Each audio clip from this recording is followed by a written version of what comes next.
بسم اللہ الرحمن الرحیم اللہم یا رحمان یا رحیم ویا ارحم الراحمین وصلی علی من ارسلتہ رحمت للعالمین۔ بزرگان محترم، برادران عزیز،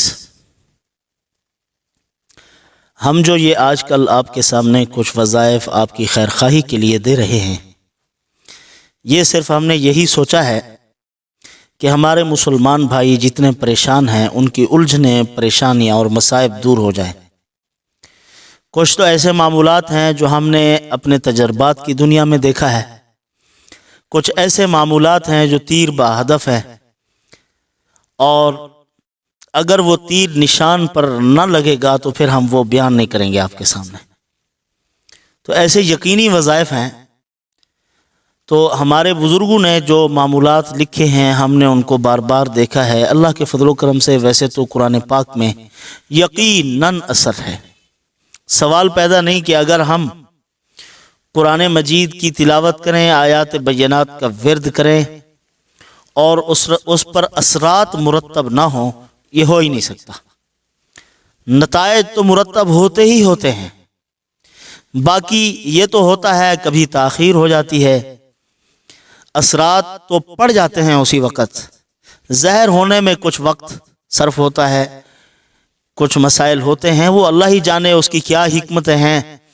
جو چیز اسی وقت نہیں مل رہی، ہو بہو پوری نہیں ہو رہی، وہ اللہ تعالیٰ بہتر جانتے ہیں۔ بہرحال کوئی وظیفہ اپنا اثر کیے بغیر نہیں رہتا، ہر حال میں ہی اثر ہوتا ہے۔ بزرگان محترم، آج کا جو دور ہے وہ انتہائی خطرناک اور پرفتن دور ہے۔ ہر طرف سے جلن ہے، حسد ہے، زمانہ جاہلیت کا دورہ ہے۔ آپ دیکھتے ہیں کہ جو حضور صلی اللہ علیہ وسلم کے تشریف لانے سے پہلے حالات تھے، دنیا پھر اسی طرف رخ کر رہی ہے، حالات و واقعات اسی طرف پھر دوبارہ پلٹ رہے ہیں۔ تو ان حالات میں بندے کے لیے کیا رہنمائی ہے، ایک مسلمان بندے کو کیا کرنا چاہیے؟ تو ان حالات میں ہمارے لیے ضروری ہے مسنون دعائیں جو حضور نے بتلائی ہیں، اور معمولات آپ صلی اللہ علیہ وسلم نے جو ارشاد فرمائے اور صحابہ کرام رضوان اللہ تعالی علیہم اجمعین کو بتلائے ہیں، ایک تو ان کا اہتمام کرنا چاہیے، اور ایک ابھی میں آپ کو سجدوں والا عمل دینے لگا ہوں، انشاءاللہ العزیز اس کے ذریعے سے آپ اللہ تعالیٰ کی بے شمار خیریں حاصل کر سکتے ہیں۔ حضرت وہب بن منبہ رحمۃ اللہ علیہ فرماتے ہیں، اللہ تعالیٰ نے کائنات میں ہوا چلائی ہے اور رزق کو بانٹا، تقسیم کیا ہے، کہیں ڈھیریاں لگ گئی ہیں، کہیں تھوڑا تھوڑا پڑا رہا۔ تو جو وظائف کرتے ہیں، اعمال کرتے ہیں، اعمال سے پلنے کا یقین رکھتے ہیں، تو ان کا ہاتھ تو ڈھیری پر پہنچ جاتا ہے، وہ اس ڈھیری تک اللہ نے جو لگائی تھی وہاں تک پہنچ جاتے ہیں۔ اور جو معمولات کا اہتمام نہیں کرتے، وہ باوجود مالدار ہونے کے فقیر رہتے ہیں، معمولات نہیں کرتے، ہر وقت ان کو کسی نہ کسی نقصان کا خدشہ خطرہ رہتا ہے، پریشان رہتے ہیں، الجھنوں میں مبتلا رہتے ہیں کہ کسی وقت پتہ نہیں کہاں سے مصیبت آ جائے۔ تو جو اللہ کے ولی ہوتے ہیں تو ان کے لیے ایک دروازہ بند 100 دروازہ اور ان کو نظر آ رہا ہوتا ہے، پریشان ہوتے ہی نہیں۔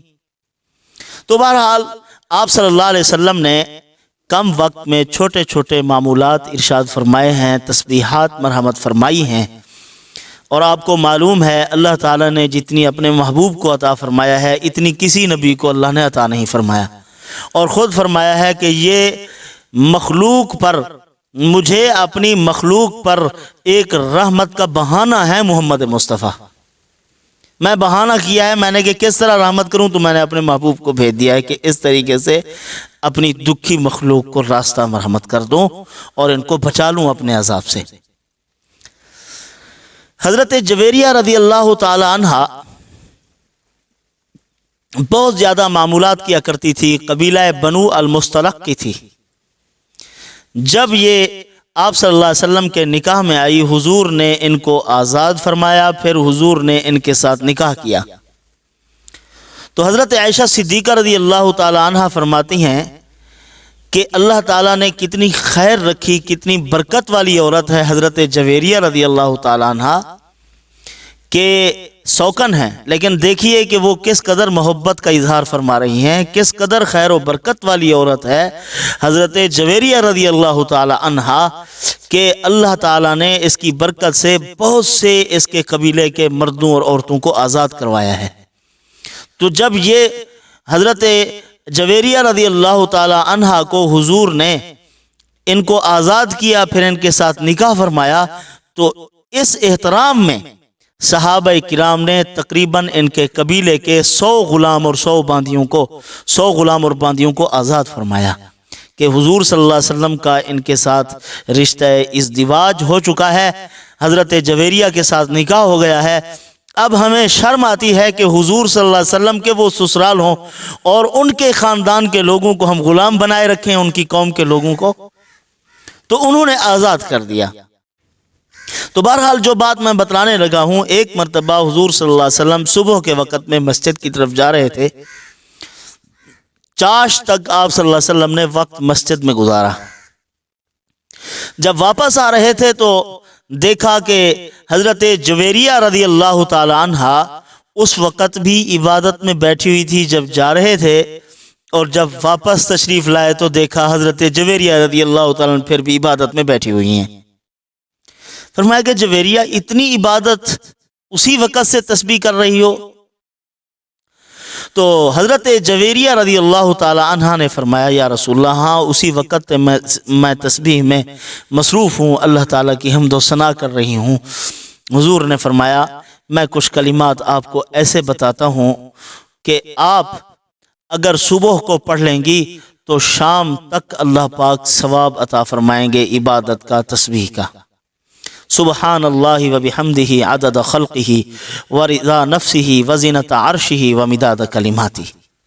یہ کلمات حضور نے ارشاد فرمایا کہ آپ اس کو پڑھیں گی، سارا دن عبادت کرنے کا اللہ پاک ثواب عطا فرمائیں گے۔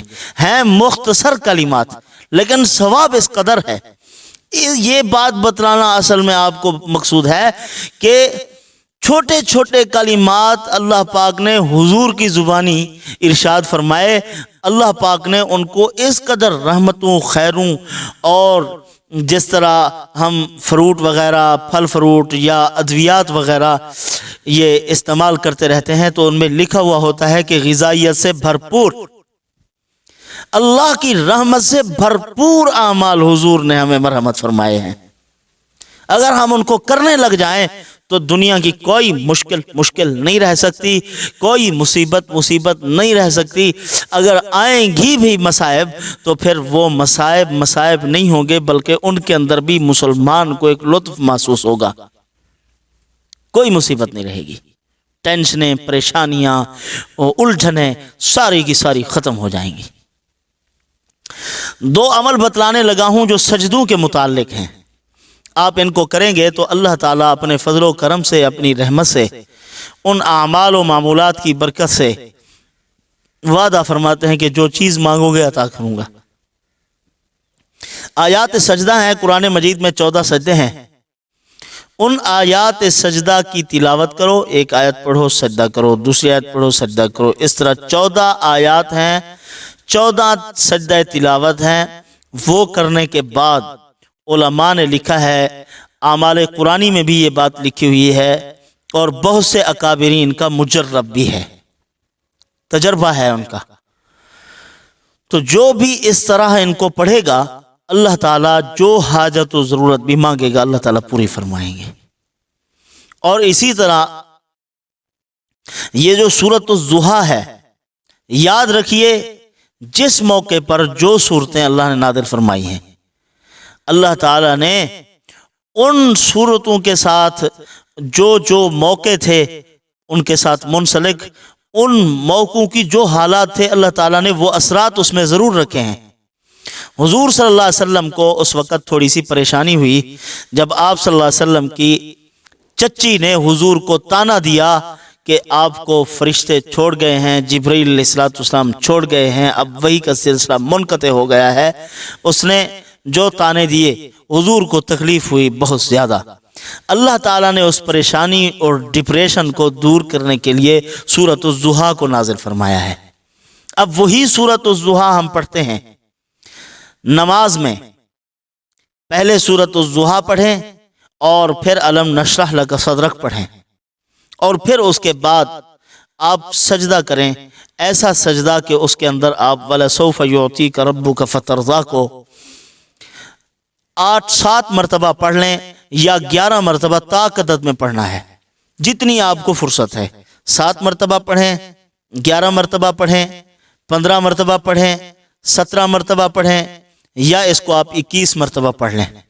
تو کم از کم درجہ یہی ہے کہ 3 مرتبہ اس کو پڑھیں، زیادہ سے زیادہ یہ ہے کہ 21 مرتبہ پڑھ لیں، اس سے اوپر جائیں جو بھی ہو، طاق عدد ہو۔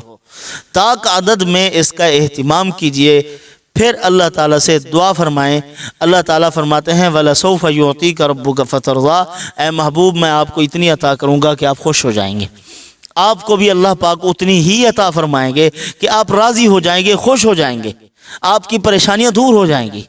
تو اس عمل کو آپ لازم پکڑ لیں۔ جب بھی کوئی مشکل ہو، مسئلہ آپ کا حل نہ ہو رہا ہو، آگے کوئی راستہ نظر نہ آ رہا ہو، ان الجھنوں اور الجھے ہوئے مسائل میں پھنسنے سے بہتر ہے کہ ہم اللہ تعالیٰ سے رجوع کریں اور اس آیات بینہ کو پڑھیں، اللہ تعالیٰ سے دعا مانگیں، اللہ تعالیٰ ضرور ہمارے مسائل حل فرمائیں گے۔ تو بہرحال مجھے بھی اپنی دعاؤں میں یاد رکھیں۔ وما علینا الا البلاغ۔